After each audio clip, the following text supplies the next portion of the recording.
Hello বন্ধুরা, সবাই কেমন আছো? আশা করি খুব ভালো আছো। আজকের এই ভিডিওতে আমি তোমাদের সাথে আলোচনা করব তোমাদের যে ভৌত বিজ্ঞানের লাস্ট চ্যাপ্টার পদার্থের ভৌত ও রাসায়নিক ধর্মসমূহ, সেই চ্যাপ্টারে তোমার হচ্ছে আমি এর আগে মানে অলরেডি 7টা ভিডিও আপলোড হয়ে গেছে। আজকে সরি 6টা ভিডিও আপলোড হয়ে গেছে। আজকে 7 নম্বর ভিডিও আপলোড হবে। 7 নম্বর বলছি, সরি 8 নম্বর ভিডিও আপলোড হবে। তো কাজেই যে সমস্ত বন্ধুরা এখনো অবধি ভিডিওগুলো দেখোনি তারা প্লিজ ভিডিওগুলোকে দেখো, এবং ভিডিওগুলোকে দেখার সাথে সাথে ভিডিওগুলোতে যেগুলো আমি বলছি সেগুলো নোট বানাও। কারণ তোমাদের মাধ্যমিকের হচ্ছে পরীক্ষা জাস্ট আর কয়েকটা মাস বাকি আছে। তার আগে তোমাদের সেকেন্ড সামেটিভ এক্সাম আছে, এবং তার সাথে তোমাদের হচ্ছে টেস্ট এক্সামও আছে। তো কাজেই মানে যে সমস্ত বন্ধুরা এখন অবধি চ্যানেলটিকে সাবস্ক্রাইব করোনি তারা প্লিজ চ্যানেলটিকে সাবস্ক্রাইব করে, এবং চ্যানেলটিকে সাবস্ক্রাইব করার সাথে সাথে বেল আইকনটিকে অন করে রাখো, যাতে পরবর্তী ভিডিও নোটিফিকেশন পেতে তোমাদের কোনো সমস্যার সম্মুখীন না হতে হয়। এবং বেসিক্যালি তোমাদেরকে এটাই বলবো যে আমি এখনো অবধি তোমাদের মানে যে চ্যাপ্টারগুলো মানে কমপ্লিট করেছি সেগুলো হচ্ছে তোমাদের প্রথম হচ্ছে আমি কমপ্লিট করেছি পরিবেশের জন্য ভাবনা, তারপরে আমি কমপ্লিট করেছি গ্যাসের আচরণ, তারপরে আমি কমপ্লিট করেছি রাসায়নিক গণনা, তারপরে আমি কমপ্লিট করেছি তাপীয় ঘটনাসমূহ, তারপরে আমি আলোটাকে 4টে পার্টে কমপ্লিট করেছি, part 1, part 2, part 3 and part 4। তারপরে হচ্ছে তড়িৎ চলতড়িৎ, যেটা আর কি বেসিক্যালি কারেন্ট ইলেকট্রিসিটি, সেটাকেও 4টে পার্টে আমি ভাগ করেছি। তো ওটা গেল। এবার তারপরে হচ্ছে তোমার আমি পড়িয়েছি হচ্ছে পরমাণু নিউক্লিয়াস, সেটা পড়িয়েছি। তারপরে আমি তোমাদের পর্যায় সারণী, যেটা লাস্ট চ্যাপ্টার, এই লাস্ট চ্যাপ্টারে অলরেডি 7টা ভিডিও আপলোড হয়ে গেছে। আজকে 8 নম্বর ভিডিও আপলোড হবে। তো কাজেই তোমাদেরকে বলছি যে সমস্ত বন্ধুরা এখন অব্দি ভিডিওগুলোকে দেখোনি তারা প্লিজ ভিডিওগুলো দেখো, কারণ ভিডিওগুলোকে তোমরা যদি না দেখো তাহলে মানে তোমরা অনেক কিছু মিস করবে, ঠিক আছে? আর শুধু শুধু কনসেপ্ট, এই এখন আমি তোমাদেরকে এই যে প্লে লিস্টটা, এটাতে পুরো তোমাদের ফিজিক্যাল সায়েন্সের কনসেপ্ট ক্লিয়ার করা আছে। এরপরে আরেকটা প্লে লিস্ট এটা তৈরি হচ্ছে, সেটাতে তোমাদের হচ্ছে কোশ্চেন সাজেশন দেওয়া আছে, ঠিক আছে? তো কাজেই মানে তোমাদের মাধ্যমিকের পারপাসে এই চ্যানেলটা কিন্তু খুবই একটা গুরুত্বপূর্ণ চ্যানেল। তো প্লিজ চ্যানেলটিকে মানে না করে, ইগনোর না করে চ্যানেলটিকে সাবস্ক্রাইব করো, যাতে তোমরা পরবর্তী মানে কালে নিজেদেরকে ভালো জায়গায় যদি প্রতিষ্ঠিত অবস্থা দেখতে চাও। তো চলো আজকে ভিডিওটা স্টার্ট করা যাক। আজকে আমরা স্টার্ট করবো কার্যকরী মূলক বা ফাংশনাল গ্রুপ নিয়ে। দেখো, জৈব যৌগের অণুতে উপস্থিত যে সকল সক্রিয় পরমাণু বা পরমাণু পুঞ্জ কি করে জৈব যৌগের প্রকৃতি ও রাসায়নিক ধর্ম নির্ণয় করে বা নিয়ন্ত্রণ করে, তাদেরকে বলছে কার্যকরী মূলক।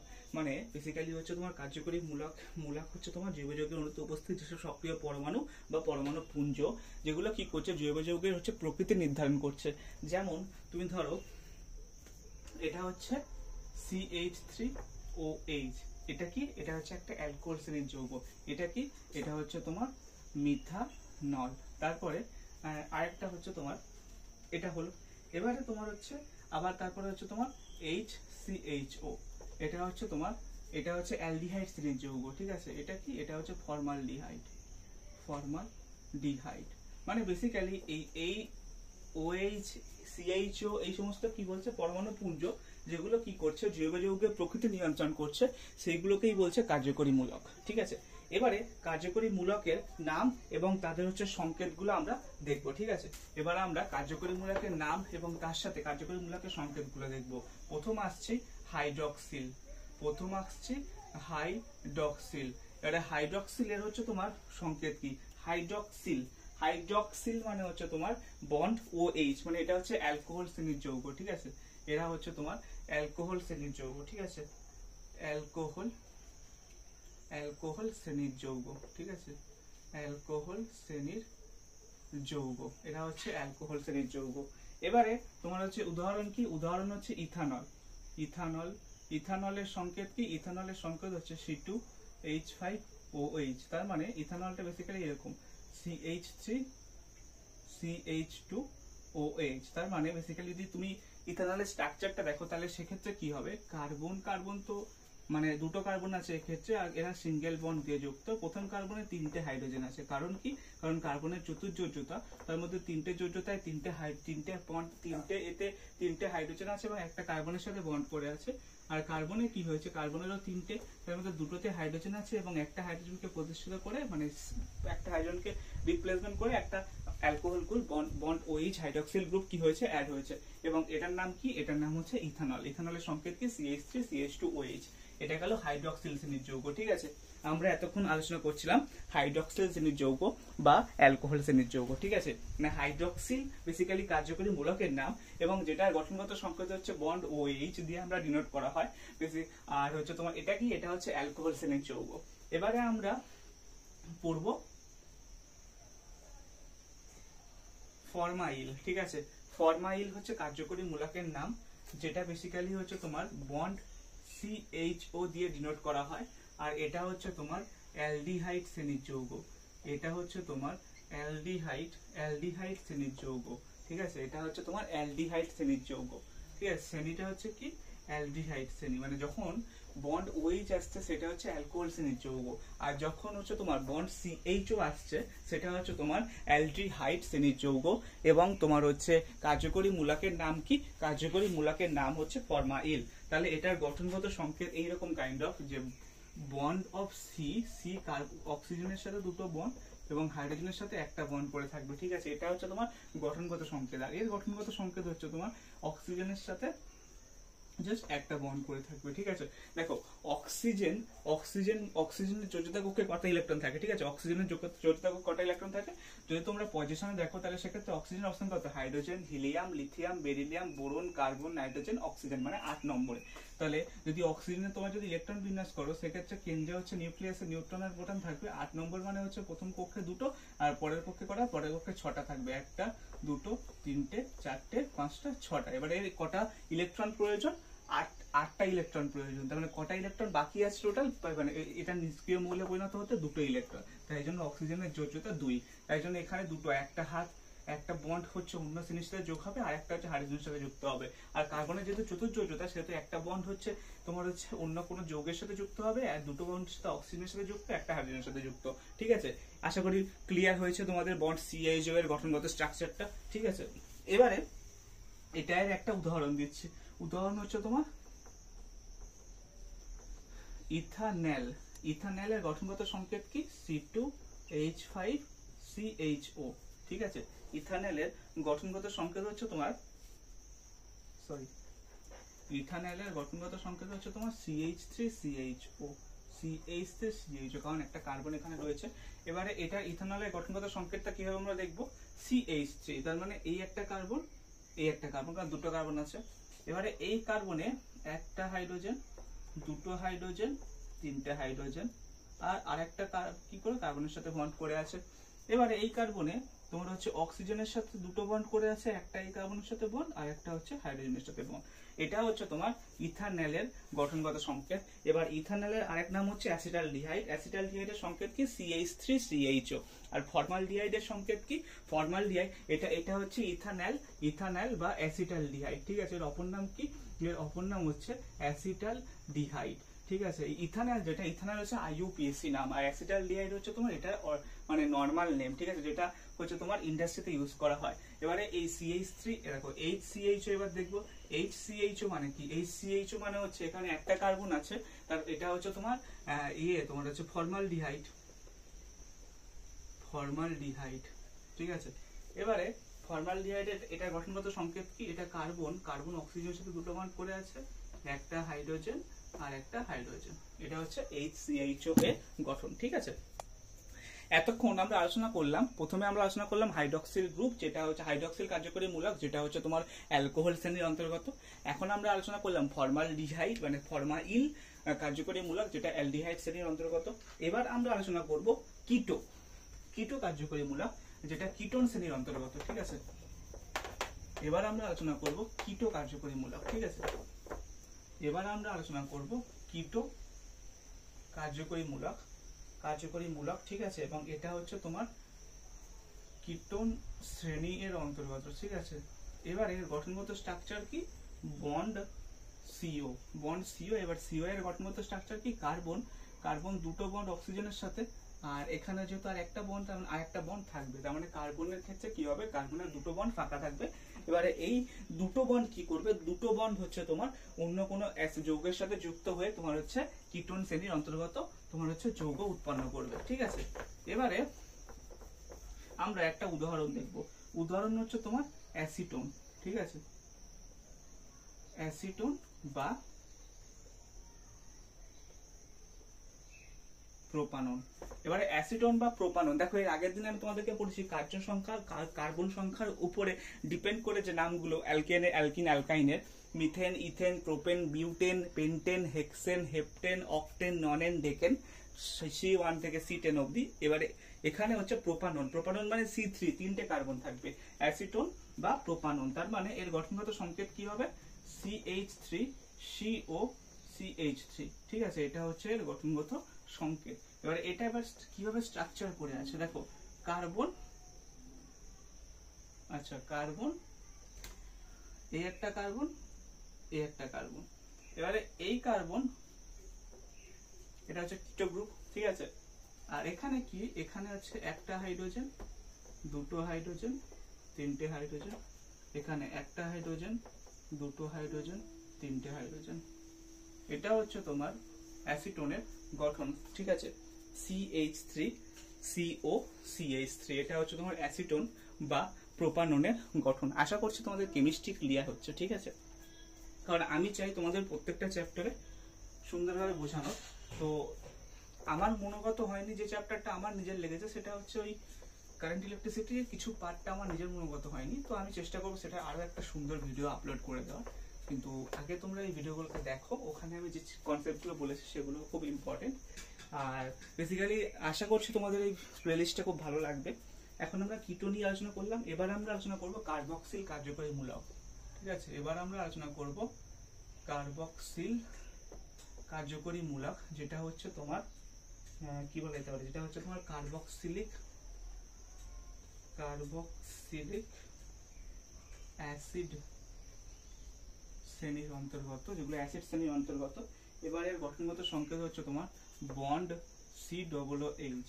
এবার এই বন্ড COOH কে কিভাবে ডিনোট করা হয় দেখো, একটা বন্ড কার্বন, একটা দুটো বন্ড অক্সিজেনের সঙ্গে, ঠিক আছে, দুটো একটা তিনটে বন্ড হলো, আবার একটা বন্ড OH। এটা হচ্ছে তোমার কার্বক্সিলিক অ্যাসিড বন্ড COOH এর গঠনগত সংকেত। এবারে একটা উদাহরণ হচ্ছে অ্যাসিটিক অ্যাসিড বা ইথানোয়িক অ্যাসিড। এবারে গঠনগত সংকেত ইথানোয়িক, ইথ মানে হচ্ছে দুটো কার্বন থাকে, তার মানে CH3COOH। এবার এটা কি গঠনগত সংকেত দিয়ে কিভাবে লিখবো, কার্বন তো একটা বন্ড, দুটো বন্ড অক্সিজেনের সাথে, একটা বন্ড O বন্ড H, আর এখানে হচ্ছে C, এখানে একটা হাইড্রোজেন, এখানে একটা হাইড্রোজেন, এখানে একটা হাইড্রোজেন। এটা হচ্ছে তোমার অ্যাসিটিক অ্যাসিড CH3COOH এর গঠন, ঠিক আছে। এটা হচ্ছে অ্যাসিটিক অ্যাসিডের স্ট্রাকচার। আশা করি ক্লিয়ার হয়েছে। এবারে আমরা আলোচনা করব অ্যামিনো কার্যকরী মূলক নিয়ে, ঠিক আছে। এবার আমরা আলোচনা করব অ্যামিনো কার্যকরী মূলক নিয়ে।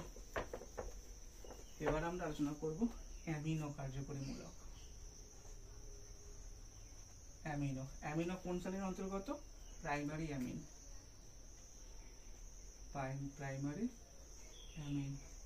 গঠনগত সংকেত কি? Bond NH2, that means NH। যেহেতু নাইট্রোজেন হচ্ছে তোমার, নাইট্রোজেনের যোজতা কক্ষে তিনটে ইলেকট্রন থাকে, তাই NH, প্রাইমারি অ্যামিন। এবারে কি এক্সাম্পল হচ্ছে মিথাইল অ্যামিন। তো মিথাইল অ্যামিনের গঠনগত সংকেত কি? CH3NH2। এবার এটা কিভাবে লিখবো, সংকেত কিভাবে প্রকাশ করব? C কার্বনের একটা, দুটো, তিনটে, NH। এটা হচ্ছে তোমার মিথাইল অ্যামিন বা মিথান অ্যামিনের হচ্ছে তোমার, বা অ্যামিনো মিথেনের হচ্ছে তোমার গঠনগত, মানে গঠন অ্যাকচুয়ালি স্ট্রাকচার, ঠিক আছে। এবার আমরা আলোচনা করব অ্যালকক্সি নিয়ে, যোগ মানে মূলক, কার্যকরী মূলক নিয়ে, ঠিক আছে। এবার আমরা আলোচনা করব অ্যালকক্সি কার্যকরী মূলক নিয়ে। অ্যালকক্সি,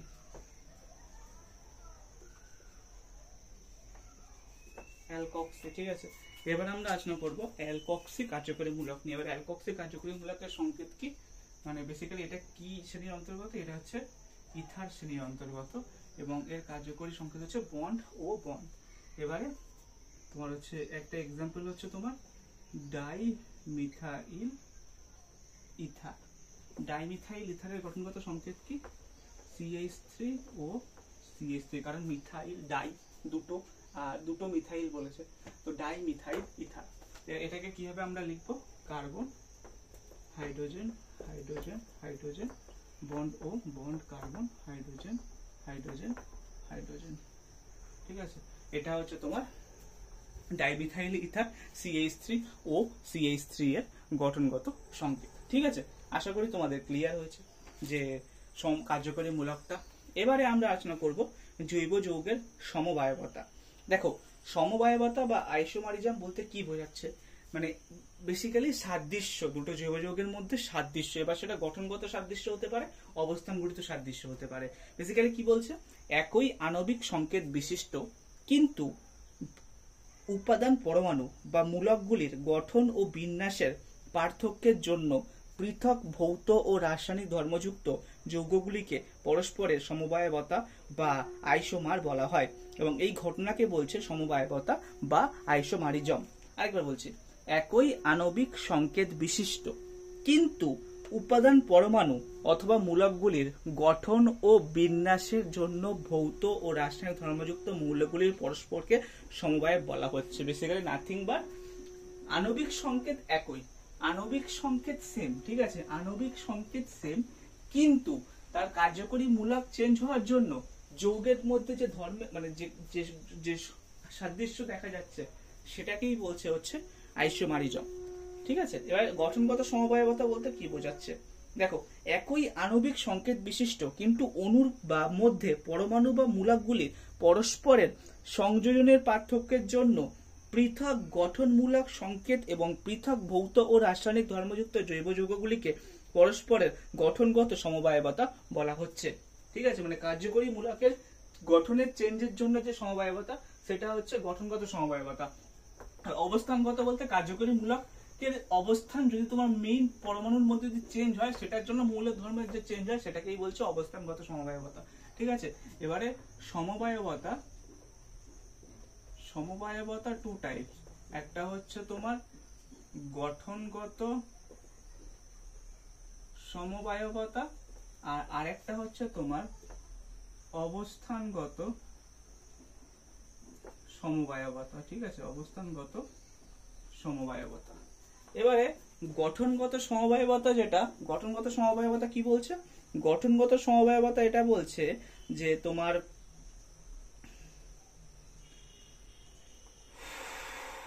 জাস্ট 1 মিনিট, গঠনগত সমবায়বতা এটাই বলছে যে তোমার হচ্ছে একই আণবিক সংকেত বিশিষ্ট কিন্তু অণুর মধ্যে পরমাণু বা মূলকগুলির পারস্পরিক সংযোজনের পার্থক্যের জন্য পৃথক গঠনমূলক সংকেত এবং পৃথক ভৌত ও রাসায়নিক ধর্মযুক্ত জৈব যৌগগুলিকে পরস্পরের গঠনগত সমবায়বতা বলছে। ঠিক আছে,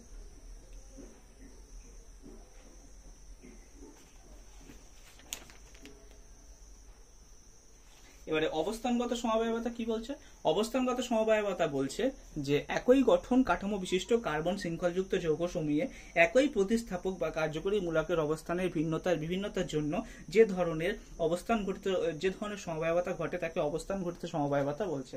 যেমন অবস্থান ঘটিত সমবায়বতা এর উদাহরণ হচ্ছে তোমার প্রোপান 1 অল এবং প্রোপান 2 অল। ঠিক আছে, দুটোই সেম কিন্তু কার্যকরী মূলক আলাদা। প্রোপান 1 অল মানে হচ্ছে অ্যালডিহাইড গ্রুপটা প্রোপেন C1 কার্বনে থাকবে। ঠিক আছে, আর প্রোপান 2 অল হচ্ছে তোমার অ্যালডিহাইড গ্রুপ, যেটা সেটা হচ্ছে অ্যালডিহাইড গ্রুপ বলছে, সরি, হাইড্রক্সি গ্রুপ, যেটা সেটা হচ্ছে তোমার সেকেন্ড কার্বনে থাকবে। এবারে প্রোপানলের গঠনগত সংকেত কি, CH3 CH2, প্রোপেনের গঠনগত সংকেত কি, CH3 CH2 CH3। এবারে এখানে একটা, এবার প্রোপান 1 অল, এবার 1টা তুমি 1 2 3 ও করতে পারো অথবা 1 2 3 ও করতে পারো। বেসিক্যালি আমরা স্টার্ট করি এখান থেকে, স্টার্ট করাটা আমরা বেশি পছন্দ করি 1 2 3। তো প্রোপান 1 অল মানে তোমার হচ্ছে এখানে একটা হাইড্রোজেন বেরিয়ে যাবে, গিয়ে এখানে একটা OH গ্রুপ আসবে, তার মানে CH3 CH2 CH2 OH, এটা হচ্ছে প্রোপান 1 অল। আর প্রোপান 2 অল বলতে কি বোঝাচ্ছে, 2 নম্বর যে কার্বনটা এখানে একটা হাইড্রোজেন বেরিয়ে গিয়ে একটা হাইড্রক্সিল গ্রুপ আসবে, CH3 CH হাইড্রক্সিল গ্রুপ আসবে কি OH CH3। এটা হচ্ছে প্রোপান 1 অল, এটা প্রোপান 2 অল। এটা হচ্ছে অবস্থানগত সমবায়বতা। আর গঠনগত সমবায়বতা হচ্ছে তোমার কার্যকরী মূলক, যেটা কার্যকরী মূলকগুলির পরস্পরের সংযোজনের পার্থক্যের জন্য যে সমবায়বতা দেখাচ্ছে সেটাই হচ্ছে তোমার গঠনগত সমবায়তা। ঠিক আছে, তো এবারে হচ্ছে তোমাদের কার্যকরী মূলক সমবায়তা বা ফাংশনাল গ্রুপ আইসোমারিজম। দেখো, একই আণবিক সংকেত বিশিষ্ট জৈব যৌগে ভিন্ন ভিন্ন কার্যকরী মূলকের উপস্থিতির জন্য যে সমবায়তার সৃষ্টি হয় তাকে কার্যকরী মূলক সমবায়তা বলা হয়। যেমন তোমার হচ্ছে ইথানল, কার্যকরী মূলক সমবায়তা আর গঠনগত সমবায়তা নিয়ার ইকুয়ালস টু সেম হয়। গঠনগত সমবায়তার মধ্যে কি হয়, একই আণবিক সংকেত সেম থাকে, কিন্তু কি হয়, কিন্তু হচ্ছে তোমার অণু বা পরমাণুর মধ্যে পারস্পরিক সংযোগ বা মূলকগুলির পারস্পরিক সংযোজনের পার্থক্যের জন্য পৃথক গঠনমূলক সংকেত এবং পৃথক ভৌত ও রাসায়নিক ধর্মযুক্ত জৈব যৌগগুলিকে পরস্পরের গঠনগত সমবায়তা বলা হয়। যেমন গ্লুকোজ আর ফ্রুক্টোজ। ঠিক আছে, গ্লুকোজ আর ফ্রুক্টোজ হচ্ছে গঠনগত সমবায়তা, কারণ দুটোরই আণবিক সংকেত সেম, বাট গঠনগত বিন্যাসের জন্য অ্যাকচুয়ালি সেটা তোমার হচ্ছে অবস্থানে গঠনগত সমবায়তা হয়, আর বেসিক্যালি আণবিক স্ট্রাকচারটা আলাদা হয় আর কি। বাট আণবিক সংকেতটা সেম, শুধু আণবিক স্ট্রাকচারটা আলাদা হয়। আর হচ্ছে তোমার ফাংশনাল গ্রুপ গঠিত, এটা হচ্ছে তোমার আণবিক সংকেত সেম, কিন্তু মানে এর মধ্যে কার্যকরী মূলকটা আলাদা হয়। এবার কার্যকরী যেমন হচ্ছে তোমার CH3 CH2 OH, আর একটা কি CH3 ও CH3। এখানে কি দুটো কার্বন, 6টা হাইড্রোজেন, একটা অক্সিজেন। এখানেও সেম, দুটো কার্বন, 6টা হাইড্রোজেন, একটা অক্সিজেন। আণবিক সংকেত সেম, কিন্তু গঠন আলাদা। এটা হচ্ছে তোমার কার্যকরী মূলক সমবায়তা। কার্যকরী মূলকের চেঞ্জের জন্য যে সমবায়তা ঘটছে সেটাকে হচ্ছে কার্যকরী মূলক সমবায়তা। ঠিক আছে, এবারে সমবায়ব ধর্মগুলির মানে সমবায়বগুলির মধ্যে ধর্মের পার্থক্যটা কি। বেসিক্যালি সমবায়বগুলি কি হয়, আণবিক সংকেত এক হলেও তাদের গঠন সংকেত আলাদা হয়, এবং এর জন্য কি হয়, ভৌত ও রাসায়নিক ধর্ম আলাদা হয়ে যায়।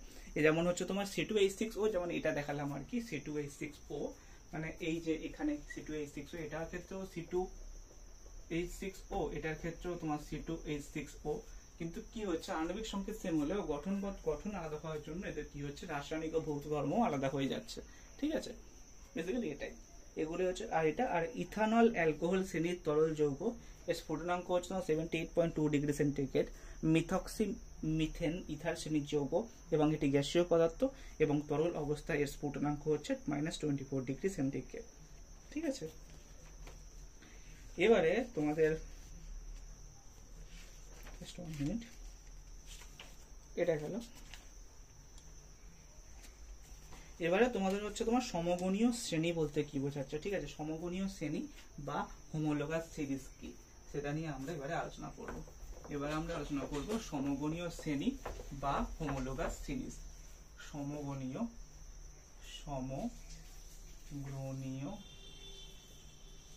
শ্রেণী। সমগণীয় শ্রেণী বলতে কি বোঝাচ্ছে, যে একই উপাদান মৌলসমূহের দ্বারা গঠিত, একই সাধারণ সংকেত দ্বারা প্রকাশযোগ্য, অভিন্ন কার্যকরী মূলকযুক্ত সমধর্মী যৌগ সমূহকে আণবিক ভর বৃদ্ধির ক্রম অনুসারে সাজালে পরপর দুটি সদস্যের মধ্যে কার্বন CH2 পরমাণু পুঞ্জের ব্যবধানের বিশিষ্ট জৈব যৌগের যে শ্রেণী পাওয়া যায় তাকে সমগণীয় শ্রেণী বলছে। ওই C1 থেকে C10 যেটা বললাম সেটা হচ্ছে সমগণীয় শ্রেণী। এবারে এই সমগণীয় শ্রেণীর তোমার হচ্ছে মানে বেসিক্যালি কিভাবে লেখে সেটা এবারে আমরা তোমাদেরকে দেখাবো। সমগণীয় শ্রেণী লেখার মানে বেসিক্যালি এটা কি, যে তোমার হচ্ছে সমগণীয় শ্রেণী হচ্ছে প্রথমে হচ্ছে সমগণীয় শ্রেণীর ক্ষেত্রে ফার্স্ট হচ্ছে অ্যালকিন আর অ্যালকাইন। ঠিক আছে, এবারে তোমার হচ্ছে এটার সংকেত, গঠনগত সংকেত হচ্ছে তোমার CnH2n+2, অ্যালকিনের ক্ষেত্রে CnH2n, অ্যালকাইনের ক্ষেত্রে CnH2n-2। এবারে এখানে কার্বন পরমাণু উপরে ডিপেন্ড করে, এটা হচ্ছে মিথেনের গঠনগত সংকেত হচ্ছে C1, যেহেতু তাহলে 2 × 1 2 + 2 4 CH4, এটা হচ্ছে মিথেন হলো। তারপরে এবারে এখানে ইথেন হচ্ছে তোমার কার্বন দুটো, 2 × 4 2 6 C2H6। ইথিনের ক্ষেত্রে হচ্ছে তোমার C2H4, এবং ইথাইন বা অ্যাসিটিলিনের ক্ষেত্রে হচ্ছে C2H2। এবারে এটা হলো C2, এবারে C3 প্রোপেন, প্রোপেন হচ্ছে তোমার C3H8, আর হচ্ছে প্রোপিন, প্রোপিন হচ্ছে তোমার C3H6, আর হচ্ছে তোমার প্রোপাইন হচ্ছে তোমার C3H4, C3H4 প্রোপাইন। এবারে C4 বিউটেন, বিউটেন হচ্ছে তোমার C4, 4 দোকানে 8 দিয়ে ধর H10, ঠিক আছে। বিউটেনের আণবিক সংকেত কি CnH2n, তার মানে C4H10। তারপরে হচ্ছে বিউটিন, বিউটিন হচ্ছে তোমার C4H8, আর বিউটাইন হচ্ছে তোমার C4H6, ঠিক আছে। বেসিক্যালি এরকম ভাবেই তোমাদের হচ্ছে সমগুণীয় শ্রেণীকে প্রকাশ করা হয় C1 থেকে C10 অবধি। সেগুলো কি কি? Methane, ethane, propane, butane, pentane, hexane, heptane, octane, nonane and decane, ঠিক আছে, C1 থেকে C10। এবারে তোমাদের নেক্সট ভিডিওতে আমি সরল যৌগের যে IUPAC international union of pure and applied chemistry যে নামকরণ, সেগুলো নিয়ে আমরা এবারে আলোচনা করব, ঠিক আছে। এবং এখানে তোমাদের হচ্ছে জৈব যৌগের কিভাবে সংকেত লেখে সেটাও আমরা আলোচনা করব। তো মানে কাজেই কালকের ভিডিও যেটা হবে, কালকের ভিডিওটা একটা খুবই ইম্পর্টেন্ট ভিডিও হতে চলেছে। এবং কালকের চেষ্টা করব তোমাদের যে বেসিক্যালি যে কেমিস্ট্রি এর যে লাস্ট পার্ট জৈব যৌগ, মানে বেসিক্যালি অর্গানিক কেমিস্ট্রি এর লাস্ট পার্ট কালকে আর একটা ভিডিও, দুটো ভিডিওর মাধ্যমে কমপ্লিট করার চেষ্টা করব।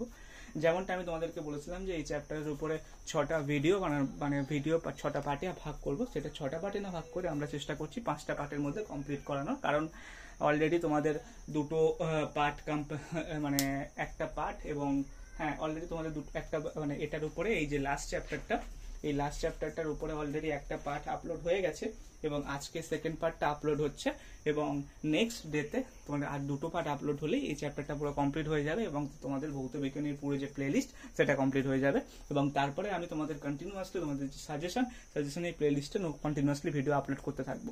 বেসিক্যালি তোমাদের এখনো অবধি মানে পুরো চ্যাপ্টারই দেখো 98% পুরো কমপ্লিট করানো হয়ে গেছে, 2% বাকি আছে, 2% দুটো ভিডিওটা অলরেডি আপলোড হয়ে মানে ওটা হয়ে যাবে, ওটা নিয়ে সমস্যা নেই।